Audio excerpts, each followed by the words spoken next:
Well, hey, good afternoon, everybody. This is Justin, and this is a couple days late. I hate to admit, but this is our recap of this is what we did last night.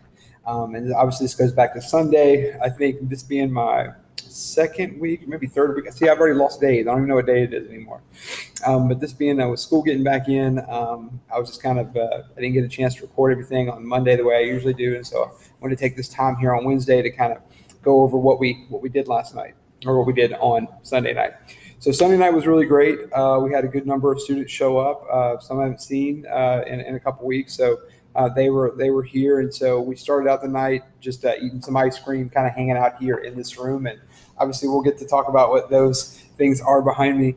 But we met here and had some ice cream and just kind of hung out for a little bit, and then we ended up moving into our kind of our big room, our learning room, whatever you want to call it.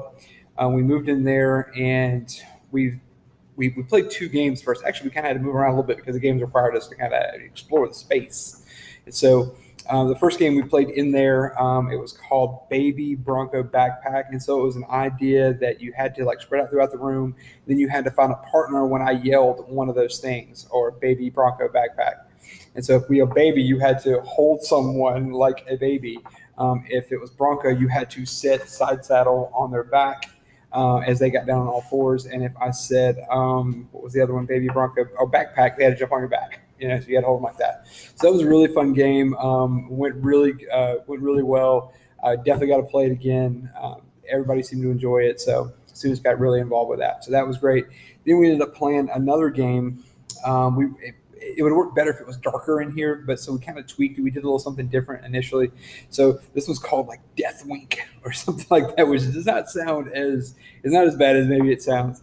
But anyway, students sit in a circle and they're handing out like a little piece of card, or you can do it with any kind of thing, but you write something on the card and it lets them know if they are the winker, which is kind of like the person who is causing someone else to die. So again, it's not as bad as it sounds. But anyway, they're sitting there and they go around and look at each other, and if you get winked at, then 10 seconds after that you have to like do an overly dramatic death scene, like you fall out on the floor, right?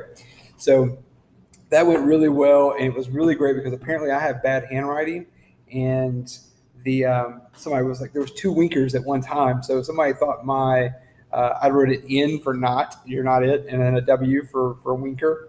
And somebody got confused with my N and a W, and so there was two people winking, and it was so fun. It worked perfect, even though we didn't plan for it, but it was really, really good.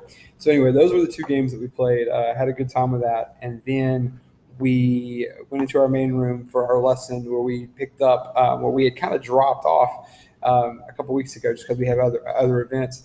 But we picked up on our peer pressure series, and it was really good. So we kind of dealt with, it was the video that we were watching used it in the context of a relationship. And so who are we? Are we looking for validation in someone else? And, what does that really look like? And how do we deal with that? How have we seen that play out in our own lives, whether if we personally experienced it firsthand or if we've had a friend go through it? How do we comfort them? How do we talk to them?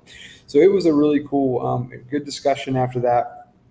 And so we kind of closed the night with that. And so again, it went really well. And then I let the kids know about some announcements, and I'm going to kind of touch on those here in the next 30, 40 seconds or so.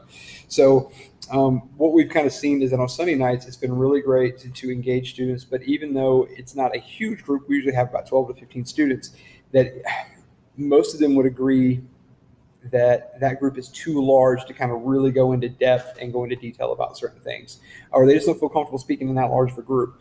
So as of October 9th, we're going to start small groups, and it's just something that after we have our main lesson, that the students are going to break up into different rooms. Maybe some will be here in the cafeteria, maybe some will be in somewhere else, in another room here in the church, and they're just going to go over what we just learned in detail. And it's going to be great because it's going to be led either by me, or it's going to be led by an adult volunteer, or even some of our students. I got a handful of students right now that are going to step up and be student leaders. So that's really exciting. And so that's what all this stuff is behind us. It was ideas that both students had and then our student ministry team put together, and that is starting to come to fruition. So I'm really excited about that. Well, all right. Well, that's about all I've got. And obviously I'll see you guys tonight for our meal and for our Wednesday night Bible study. All right. I'll see you in a couple hours.